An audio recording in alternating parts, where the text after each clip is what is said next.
Hey, welcome to the Bible Bootcamp podcast. I'm Jeff McDaniel, and you are? Jessica McDaniel. Whoa! Did you guys catch that?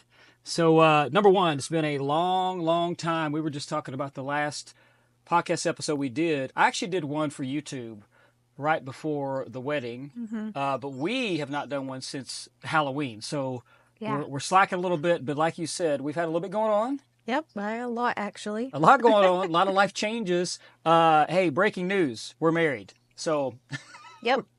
I think our first episode was talking about the importance of couples devotional, and we did like multiple devotionals in our dating engagement phase, but we're carrying that on even in our marriage, right? We're still doing Yes, devotionals. we are. And we're going to talk about that in the next episode. Today, by the way, we want to do a movie review. We've never done this before. We've always talked about it, but we're going to do a review of the blockbuster King of Kings.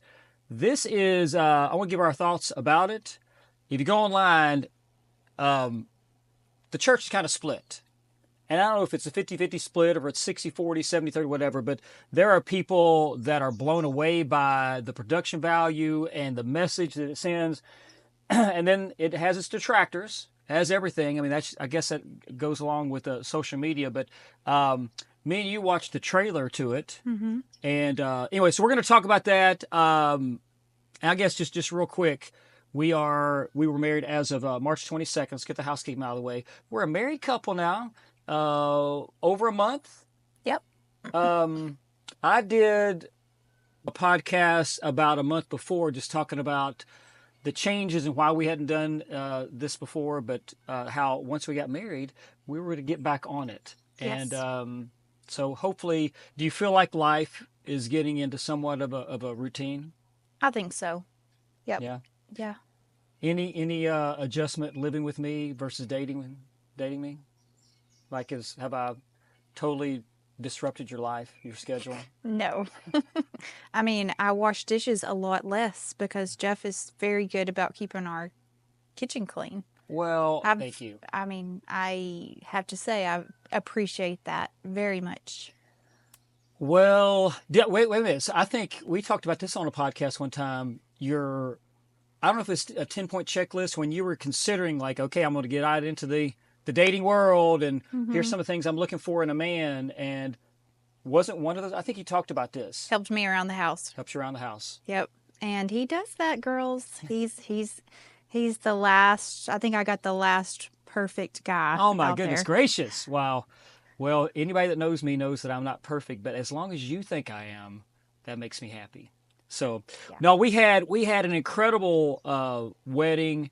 And by the way, we'll do the movie review. I think next time I want to talk about the wedding and give people a little insight into that. So we'll save that for the next episode. But wow, just an incredible testimony, the wedding itself.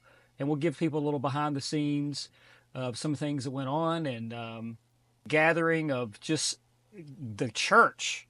Some godly people that showed up that day. So we'll talk about that maybe in a future episode, because I would like to. There's a testimony about the power of prayer. And I even talked about that. I did a little impromptu speech in the middle of the wedding to share that with everybody. Yeah.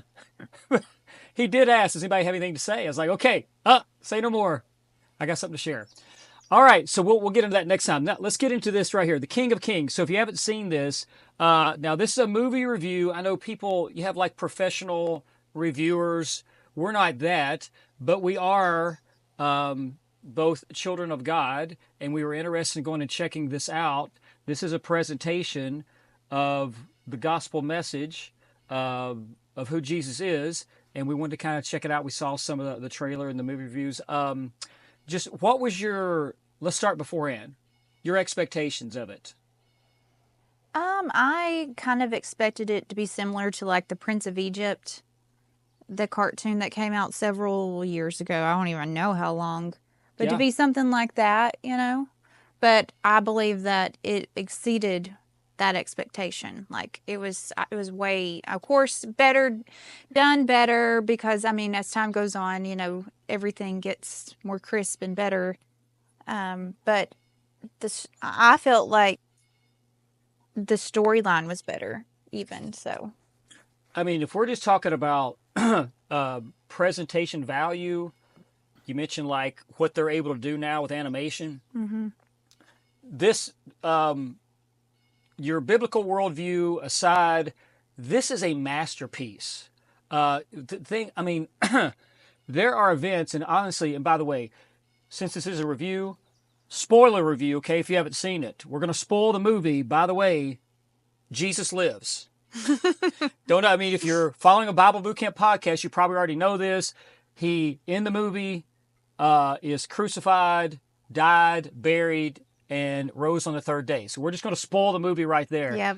But no, I think the way they brought the imagery of his ministry and some of the events that we all know about, like what was let's go through some of them. Like they kind of chronicle, and this is under 90 minutes. Yeah. So it's birth to Death and resurrection. resurrection, and even thereafter within 90 minutes. So it's fast paced. It's scene by scene. I want to say this right here.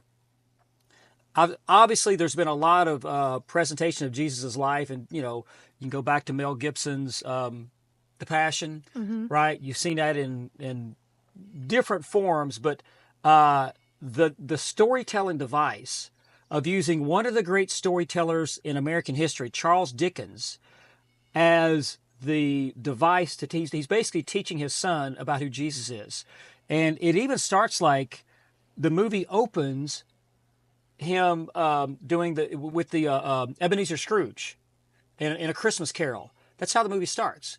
Thought it was interesting, and again, it's a little bit of a spoiler, but his son is so what would you say? He loves kings, King Arthur. It's that era. And he's just fascinated with kings, and so this starts the whole conversation about, and really it's his wife, Charles Dickens' wife, that pushed him into, hey, you need to tell your kid he's so amazed by King Arthur and this king, you need to tell him about the King of Kings. And she kind of forces him, as every good wife does, into stepping up and being father to a son. Yeah. That was, I thought that was an interesting deal. The other thing is, what was I going to say? I had a great thought. Oh, I didn't realize this, but apparently this depiction of the King of Kings is based upon his actual writings, and they touch on this in the movie, but apparently he wrote, I'm guessing Charles Dickens was a believer. There's a lot of dispute about that, but regardless of what the truth is, he wrote basically letters to his children about Jesus. And some 70 years after his death, his grandchildren felt compelled to put together these letters that he had wrote to his children about Jesus Christ. That's what it kind of frames this whole idea about that. So right. And it's kind of laid out like that in the movie. It is. So, it is. Yeah. Okay. Some favorite scenes, some favorite things that happen within it. I mean, it's straight through the gospel presentation of like the big events and feeding of the 5,000, things like that. But some things that. Well, I just liked how, I know we talked about this a little bit last night on the way home, but how all of the stories in the Bible were kind of, they were made to come to life. Okay. So whereas kids have heard these stories about feeding this big group of people with just a little bit of food, it's just a story, but they were able to see it on the screen happening. It's another way for kids to be able to absorb understanding and introduce adults who know nothing about the Bible into, okay, this is what it's about. Because if you think about it, if an adult has no background of the gospel or anything, they're about the same knowledge as, intellectual about the Bible as a young child would be, because they know nothing, So I liked how the stories were, they put as many stories as they could into 90 minutes. Okay. So all of these stories were brought to life so that you could understand them and see them at a different level. I mean, I think the argument is that some of them weren't just every single little detail was just the same as... Took some liberties. Right, here or there. Yeah. Yeah, and and one of the things we watched a video. I followed Todd Friel of the Wretched Network, Wretched Podcast for years. Have a lot of respect for the guy, and he did his own. He hasn't seen the movie. He had one of the guys who worked for him go watch it. You can check this out. We'll put the link in the show notes below. It's his take on it, and it gets into, and this I'm going to put like really Angel Studios. You talk about The Chosen, you talk about The King of Kings, some other where this is a presentation. It's not verbatim through the biblical text, and when you have that, this gets into like sola scriptura. Is the Bible enough? Well, yes, it is. And from their side, they would be like, well, okay, does it clearly present the gospel? Okay, probably not in the movie. Is a child going to get, you are born into sin, you need a savior, there has to be a blood sacrifice. The Old Testament, they sacrificed goats and lambs, and they had to bleed out to pay the atonement for sin. Jesus became the Lamb of God that had to pour out his blood for your sin. And unless you accept him, you're not going to heaven. No, it doesn't do that, right? And I think that's some of the argument, that some of these movies kind of soften it down and make Jesus out to be this great moral person, inspirational figure, but doesn't go hard enough into that. That's the argument. That's the criticism. And I mean, I respect Todd Friel a lot, but I don't know, man. This, for me, I think this is almost, and we talked about this in way back. Jesus presented the kingdom through the use, in many cases, through parables, storytelling. I think storytelling is like the last great way of reaching mankind. We live in a digital age, visual age. I just think storytelling is the way to reach it.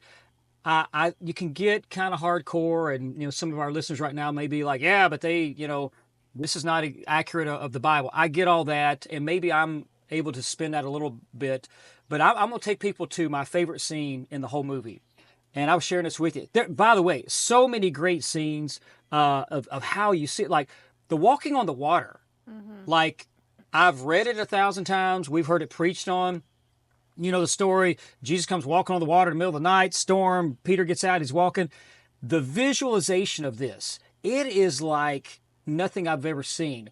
It is like, I don't want to say tidal wave kind of waters, but it's that. It's almost to the point they feel like the boat's going to capsize. Yeah. And it is dark, and it is stormy, and it is scary, and they're fearing for the life, and they're like, we got to take down the sails, and we're in trouble. And all of a sudden they look out and they see Jesus just standing there. Yeah.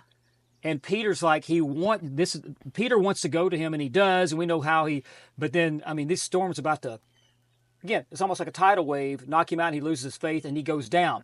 All right, they took a little liberty on this, a little poetic license, and they show Peter, not only does he sinks into the water, but he's drowning in the water, and Jesus reaches down and pulls him up out of the deep, okay? Obviously, that's taking some liberties there, all right?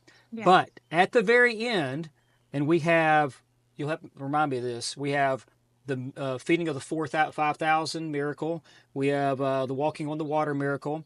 We have The blind man. the blind man miracle. The woman caught in adultery. The woman caught in adultery.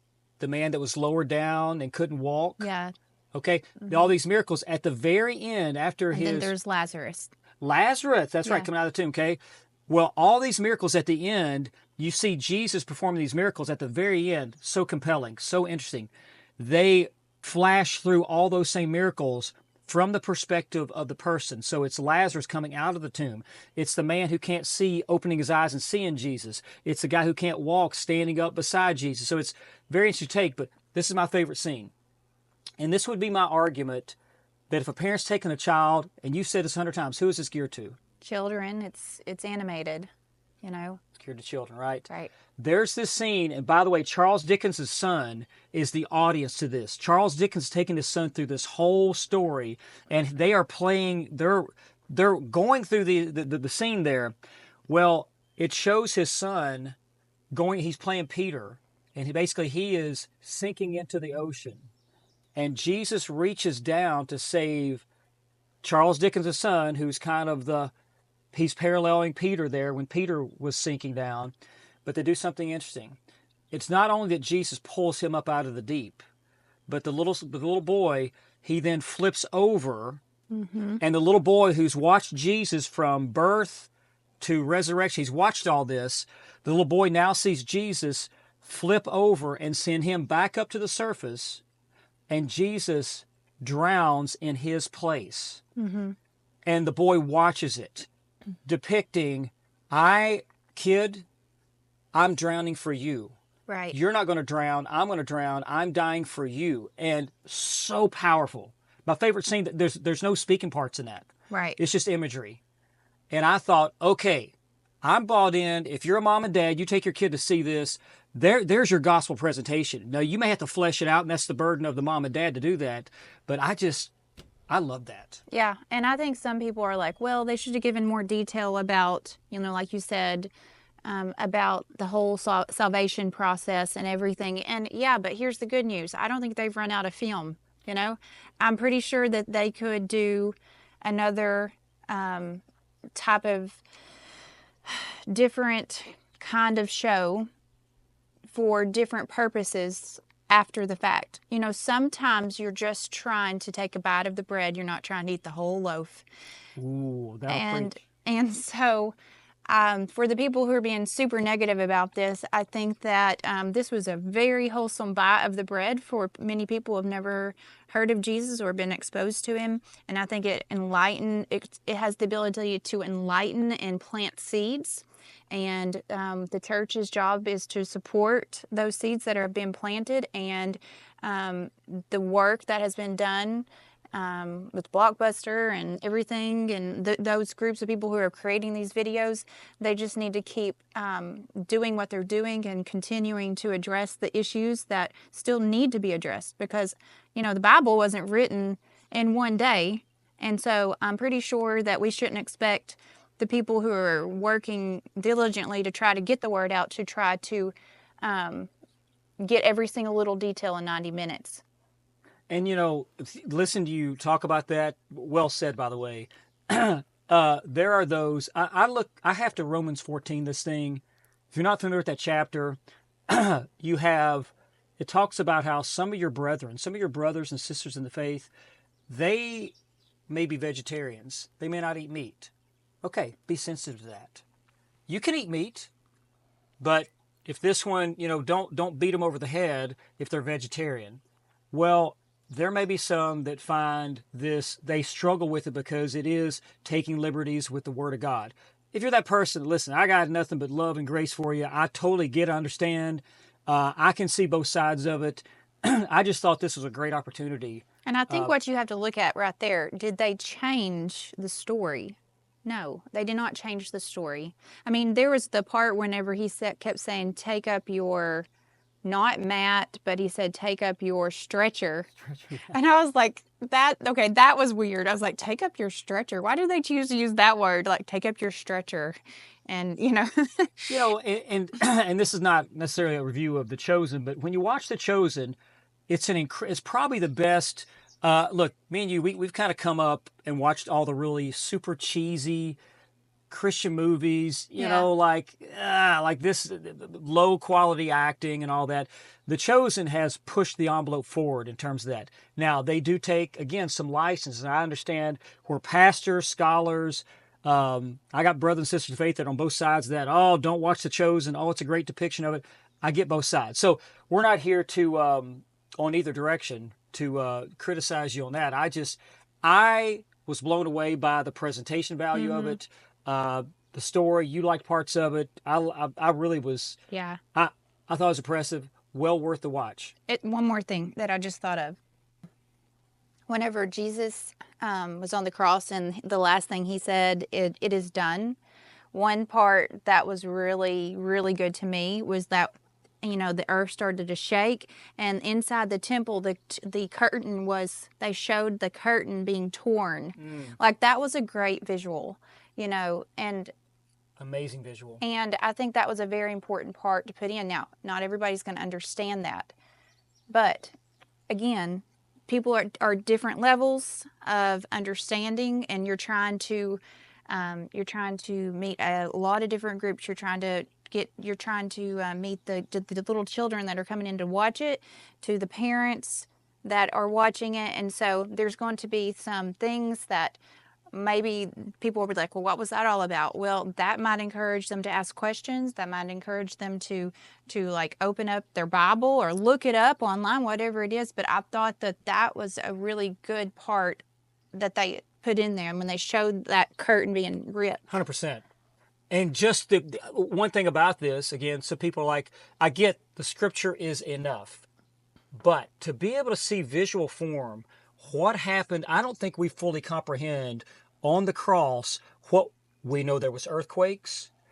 You mentioned the ripping of the veil. We know tombs were opened up. Mm-hmm. Dead people got up and walked out of the tombs, I guess the caves that they had. I don't know that we can fully understand the gravity of the darkness of what was happening physically on the earth at that time. It was a great presentation. Love that. Well, speaking of loving it, I hope you guys loved this or at least enjoyed it. We just wanted to give our take on it. And we've got 2 podcasts coming up soon. One is going to be, I really want to do kind of an overview of the wedding. I'm not going to put this at the level of the wedding of Cana, but man, we just want to give you a quick little background. That's going to be our next podcast. And then the following one, speaking of controversial, we're doing a devotional. We're not going to tell you what it is, but it's a little controversial. Some would say, I don't know. Am I wrong? Like, are we really doing that?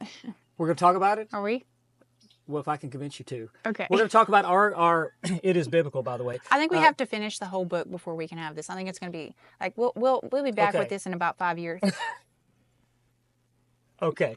All right. We have to put some other topics. Maybe you guys can give us some good topics on it. But are we really doing this? Are we really going to announce this? We are. We're going to talk about it at some point in time. Maybe. We'll see, dear. Okay. Well, thanks for tuning in to this. Hey, if you guys will give us a like, share, subscribe, we appreciate it. We want to get back now that we're married, living under the same roof, maybe a little bit more consistency and just talk about this is basically our walk, our relationships, and where we're at in our faith. So, any final words to the good people here? Nope, that's all I got. Okay. Well, we're signing off. Hope you guys have a blessed week. We'll be talking to you soon. Take Bye. care.